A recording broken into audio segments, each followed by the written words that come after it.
Coming up next on Arizona Horizons Journalists Roundtable, we'll look at the president's executive action on immigration and what it means for Arizona. And Attorney General Tom Horne settles with clean elections on a campaign violations case. The Journalists Roundtable is next on Arizona Horizon. Arizona Horizon is made possible by contributions from the Friends of Eight, members of your Arizona PBS station. Thank you. Good evening and welcome to Arizona Horizons Journalists Roundtable. I'm Ted Simons. Joining us tonight, Aaliyah Rao of the Arizona Republic, Jeremy Duda from the Arizona Capital Times, and Bob Christie of the Associated Press. President Obama announces his executive order on immigration, executive order, executive action, executive fee, whatever it was, he did it. What did he do? Executive action. And basically what he did was primarily twofold. He expanded giving status to more DACA people. So older people, people who have been here not quite as long in the United States. From what I understand, it's an extra 1 million people. And then the much bigger population, about 4 million people, is parents who have children who were born here in the US. So they came here, had a child here, and this protects them from being sent back to Mexico. Basically, deferred deportation. DACA stands Correct. for deferred action. Correct. So the DACA, the Dreamers, if you will, they're still there. They're still okay.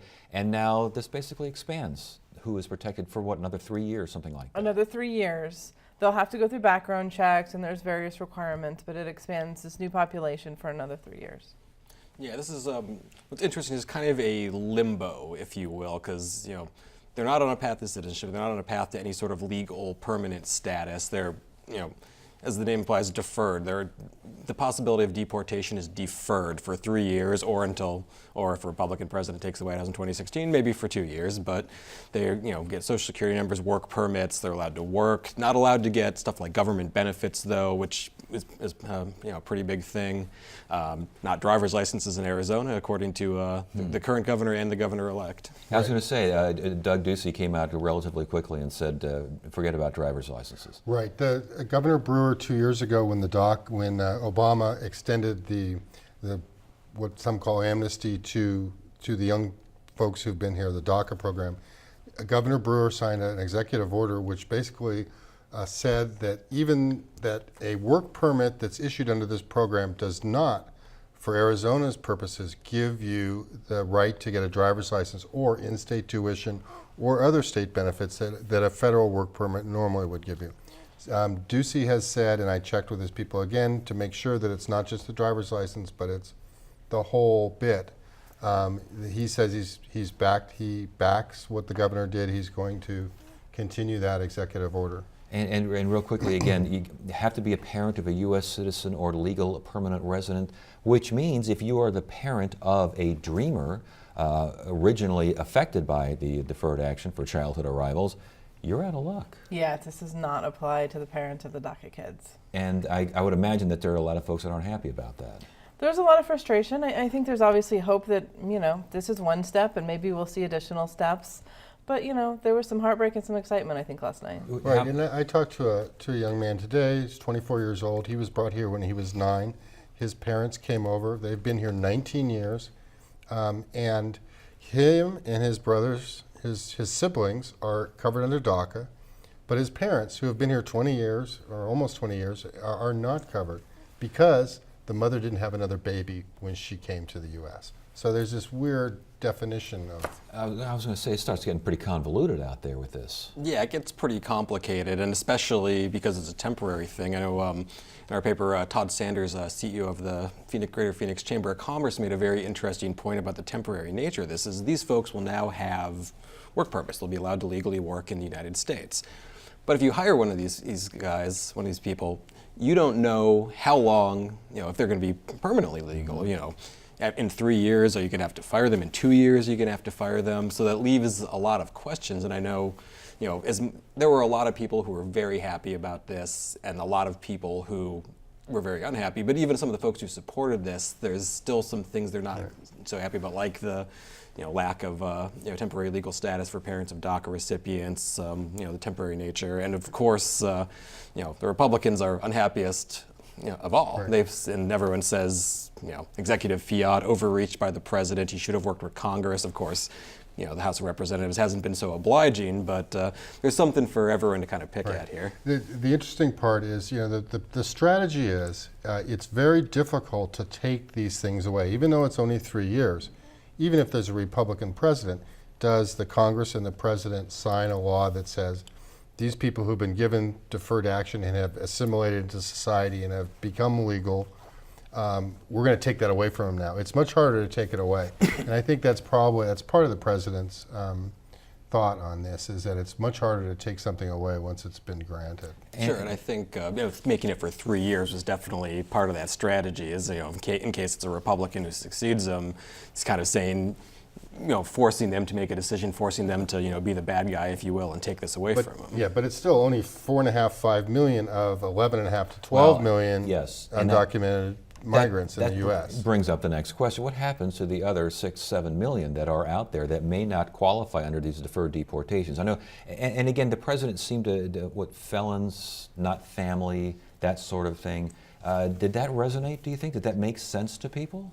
I think so. I mean, I think, while you're not including the entire, group of individuals who may be up here illegally but working, kind of, non-criminals, he also said that he was going to be focusing deportation and border security efforts on the criminals. So we may see an additional shift of, a lot less attention being paid even to these folks who don't directly qualify for the new program. And apparently, again, you have to have come here at pre-2010, which means if you came here within the past couple of years, you don't qualify. And it sounds like, the Border Patrol is going to be, if anything, stepped up down there to continue security. That's what Obama said, and he was very clear in his speech that this doesn't apply if you came here last week. It doesn't apply if you come here tomorrow. And I think that was something that I heard from a lot of the Arizona Republicans, a lot of concern about, even though he said that, is this a green light at the border to say, hey, come on across, because 2 years from now he could do it again, and he could increase the years to 2014. Why not kind of give it a try? And that's the big concern that we're hearing from them. No, that's absolutely the concern. The concern, I mean, if you look back to the 1986 immigration reform bill that gave amnesty to 3.5 million illegal immigrants, it had 3 legs. It was designed to legalize those folks who were here, who weren't going to be able to round up and ship out. It was designed to secure the border, and it was designed to put in workplace enforcement, employer sanctions, so that the draw for folks to come here and get jobs was taken away. Well, the other 2 legs never happened. We never secured the border, and we never did the employment sanctions, so people kept coming, and we ended up with 11.5 million now. Yeah, so with that in mind, does Congress and Arizona's congressional, we can now go to the impact as far as reaction is concerned. I think it's relatively clear what the reaction on the Republican delegation is. But what are they going to do about it? Well, that remains to be seen. John Boehner and other congressional Republicans are talking about taking action, fighting back, but we don't really know exactly what that would be. It could be a lawsuit.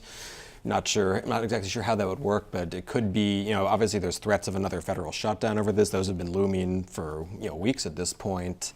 There's, possibility of just defunding the agencies that enforce this stuff.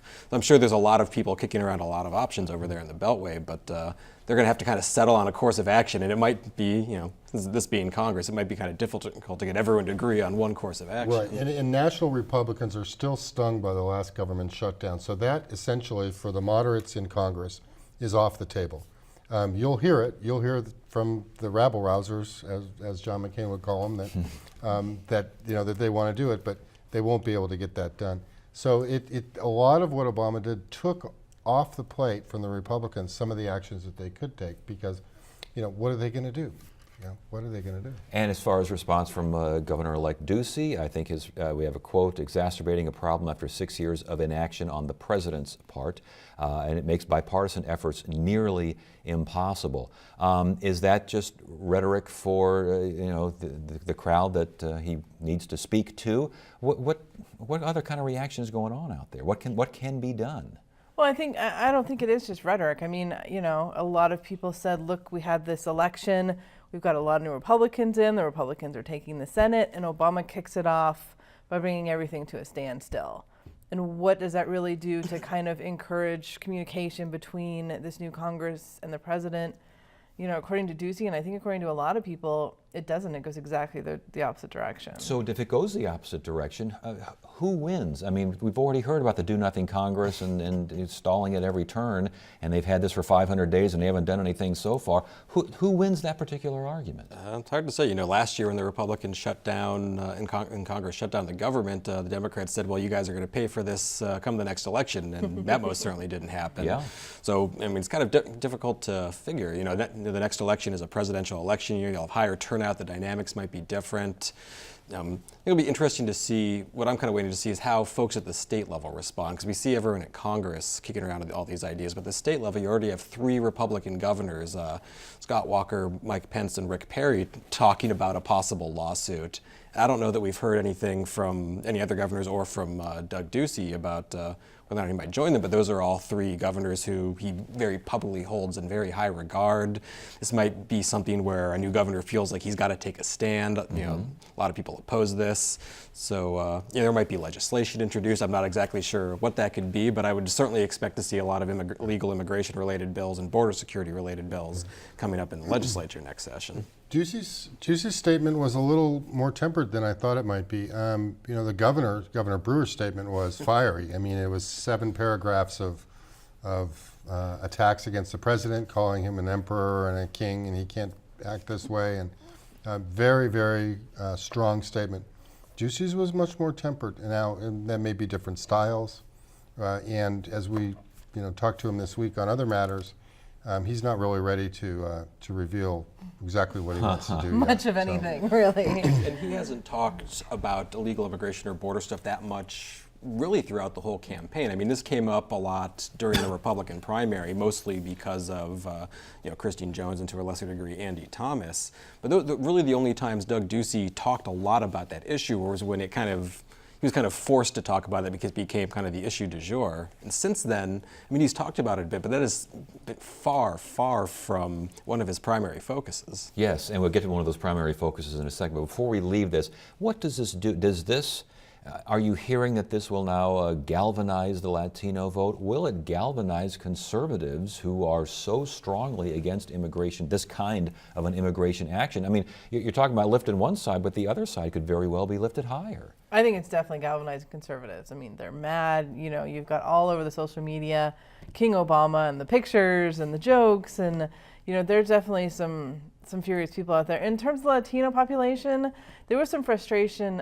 Senator Katie Hobbs mentioned some frustration when I talked to her last night. Why didn't Obama do this a month ago when maybe you could have galvanized that Latino vote before the election? Interesting. And that's an interesting point, yeah. Yeah, I mean, what we could do at the state level is fairly limited. I mean, the Governor Brewer has put into place these bans on in-state tuition and state benefits and driver's licenses. That's going to be extended. For those folks in Arizona, there's approximately 360,000 illegal immigrants estimated to be in Arizona. So maybe 4 out of 10 of those would qualify under this. They will be able to work, but they're working now. I mean, they're surviving. But they won't be able to get licenses, and they won't be able to send their kids to college, and all the same problems that they carried around before are going to stay in Arizona, except for the fear of deportation, which obviously is a huge deal. But last question on this. Will this action be a memory by the 2016 elections? Oh, I don't think. I think people are very much going to remember this in the 2016 elections. Both sides, as Leah pointed out, I think conservatives are definitely going to rally around this. But I think the Democrats will rally around that too and use that as kind of a talking point to, push to elect someone who will push for immigration reform. Whether, as they have in previous elections, hasn't worked out so well for them so far. But who knows? All right. Attorney General Tom Horne pays a fine to settle a claim, even though he said he was not guilty of anything and it was all a big nuisance and still a disgrace. It doesn't sound like there's much remorse here at all. Talk to us about this. Remorse? No, absolutely not. Attorney General Tom Horne, the allegation is basically that he was doing campaign work on state time with state employees. It was an allegation made by a former employee. The Clean Elections Commission looked into it, and they could have potentially levied about $300,000 in fines against him. The agreement ended up being that Horn would pay $10,000 out of his own pocket. He does not admit any guilt. In fact, he does exactly the opposite and says, I didn't do anything wrong, but this saves me some money trying to fight this. The Clean Elections Commission says, we wanted to make a point. We feel like we made our point.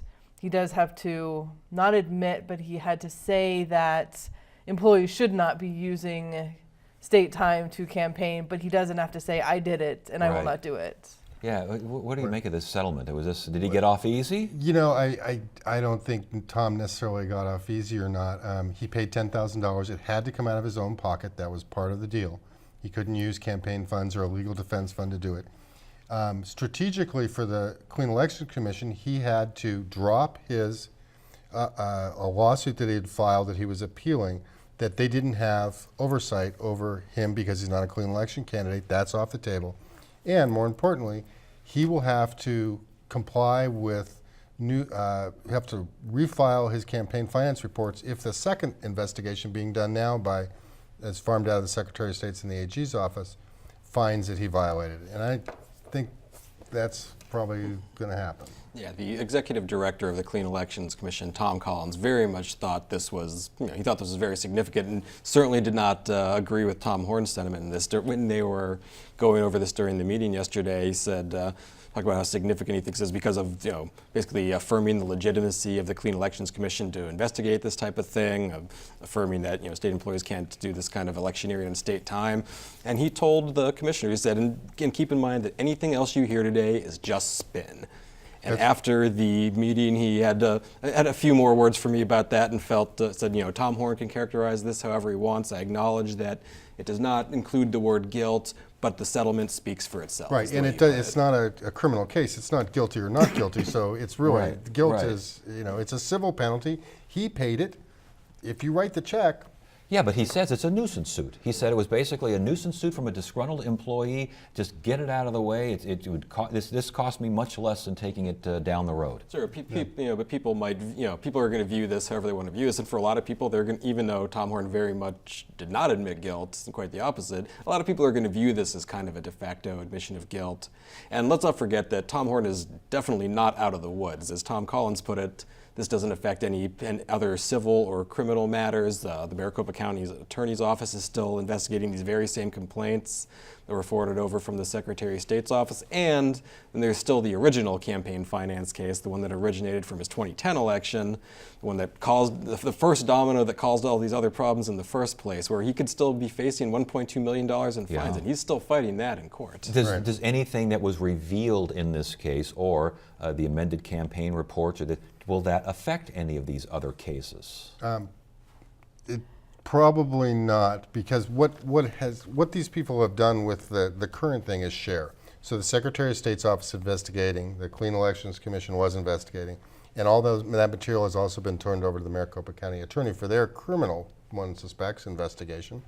So I don't think having the Clean Elections case go away has any impact on those at all. No, in fact, I think if he does amend those old campaign finance reports to show, I think it was $300,000 that the Clean Elections Commission determined that he used in state resources by having state employees work on state time, if he amends that, you got to wonder if the Maricopa County Attorney's Office is going to turn around and see, okay, you just told us that you filed false campaign finance reports in the past. Now we've got you on this. Yeah, that's what I'm wondering, if there were any more things to tumble. Will we be seeing Tom Horn again, do you think, trying to strive for public office? He strikes me as the kind of person who doesn't go away. No, not in a good bad way, but it wants to fight for his issues and his positions. And yeah, I think we will. Although these cases are significant. I mean, these are criminal cases. You could also see criminal charges and criminal trials, and that could lead to the end of him, depending on how they come out. What do you think about that? You think we'll see more Tom Horn? Not in a run for public office. Politically, I think he's done. I mean, this guy lost a primary. For a statewide re-election. That does not happen almost ever in Arizona. I don't think any of us could figure out when the last time that happened was, politically, I think the guy is just too damaged to ever run for anything. He wanted to run for governor this year. That was, course, a yes. few years ago. That looked like that was the plan. He had to pull out of that, then he had to settle on trying to run for re-election, and he lost that. I don't see how you could possibly come back from this in another run for office. I think he might try. What do you think, Bob? I think he'll retire quietly. You think so, huh? After all is said and done, he won't be in office again. The other thing the Clean Elections Commission did was levied a $95,000 fine against an outside group that had come in and spent a bunch of money attacking Scott Smith during the Republican primary. That's an unusual case because this outside group, Legacy Foundation Action Fund, I believe, says we're an issue advocacy group under Citizens United. We don't have to disclose our donors. We don't have to file with the state. And the commission said, yes, you do. So that's going to. This issue advocacy thing, this has come up a few times in the past couple of election cycles, and this is kind of the most recent iteration of it. You don't have to file as a political committee if you're just running issue ads. You're saying, call Congressman X and say you want him to vote this way on this. And, people try to stretch the boundaries of this a bit. So this group, Legacy Foundation, back in late March, early April, when Scott Smith was about 2 weeks away from his announced resignation date as both mayor of Mesa and president of the U.S. Conference of Mayors, they started running all these ads saying, the Conference of Mayors supports all these Obama's liberal positions on this and that. Scott Smith is Obama's favorite mayor. Call Scott Smith and tell him you don't want him to impose Obama's policies on Mesa, which, it's certainly a stretch to say that's issue advocacy. He's about to resign. None of these issues were even before the council, but, and strangely enough, they could have just created, another dark money group and done this without having to show their contributors in the first place. But the Clean Elections Commission said there's absolutely no way this is issue advocacy. There's no way that this was not intended to hurt him in the gubernatorial race. And so they imposed this fine, even after Scott Smith himself had his campaign attorney, right before yesterday's meeting start, send them a letter saying, hey, we want to withdraw this complaint. Yeah. And the commission basically said, we've done this investigation, we've already looked into this as an important issue, and we don't really care if you want to withdraw this. Yeah. And when I spoke with Smith yesterday after the meeting, he said, things have played out the way they did. There's really no point in doing this anymore, but obviously the commission agreed, and this could potentially set some precedent on issue advocacy. Right, that's the significance of this. I mean, we have Citizens United from the Supreme Court several years ago looming as to how much money can come in. And states are pushing to try to have at least disclosure, which the Supreme Court said is fine. And that's what the commission, I think, was really pushing on here. Okay, before we get out of here, I want to get to some of these committees that Governor-elect Ducey is forming, teams, groups, committees, whatever the panels. The Budget Study Committee is interesting. John Arnold is on that, some other folks from the Brewer administration, some folks outside the Brewer administration. Talk to us about this particular committee and just who the governor-elect seems to be. I mean, he's got almost everyone in the state on a committee of some sort or another. He does. He's got military committees, he's got education committees, he's got budget committees, he's got economic development committees. I'm just trying to figure out which is the next committee that we'll see. The budget committee is interesting. He's got about half and half government sector folks and private sector folks. You mentioned John Arnold, who is the state's current budget director. Maricopa County manager is on there. Yes. A couple of other folks, and then some private sector gentlemen he had worked with Cold Stone. Couple of other people like that. So we're interested to see. I mean, we all had conversations, I think, with Ducey in the past week or so, and I know everybody's question was, okay, you're walking into $1 billion budget shortfall. What are you going to do? The election's over. We want details, and he has not at this point provided those. We're hoping that we'll start seeing some stuff come out of this committee. And yeah, we got about a minute left here, but it sounds like what he's doing is basically saying, I want folks with experience who've been there, thus the three Brewer appointees, and but I want some outside faces to look at this as well. That's a lot to look at, though. That is a lot to look at. $520 billion deficit for the current fiscal year, $1 billion for the next fiscal year, no tax hike. He's made that pledge many times. And, he, as Aaliyah said, he hasn't done a lot of details yet, but these are the folks who might help him come up with them. And certainly the Brewer administration people on that committee, they've been there before. John Arnold, he remembers the dark days of 2009 and 2010. He was there. Tom Manos was there with Brewer in 2009 too. So maybe, we'll see if they'll be able to come up with some solutions here. Right. What we haven't seen from him is any appointments of staff. We don't have a chief of staff. We don't have a budget director of his own. We don't have a legal advisor for the transition or for the actual administration. So those will be interesting names when we start seeing those. If there's anyone left, they're all on committees studying things. Good to have you all here. Thanks for joining us. Monday on Arizona Horizon, we'll continue to look at the president's executive action with a local immigration attorney. And Phoenix Mayor Greg Stanton talks to us about issues facing the city. That's Monday on the next Arizona Horizon. Tuesday, we'll look at the constitutionality of the president's executive action. Wednesday, time again for Southern Exposure. Thursday, we will look at a giving and leading special for the holiday. And Friday, Robin Roberts discusses her life and career on a special Cronkite Journalism Award show. That's it for now. I'm Ted Simons. Thanks for joining us. You have a great weekend.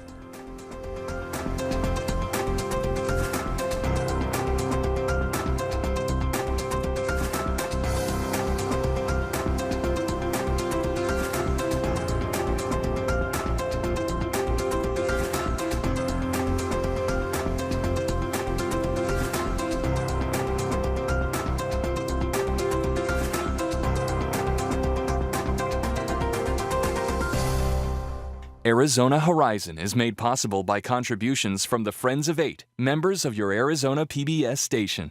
Thank you.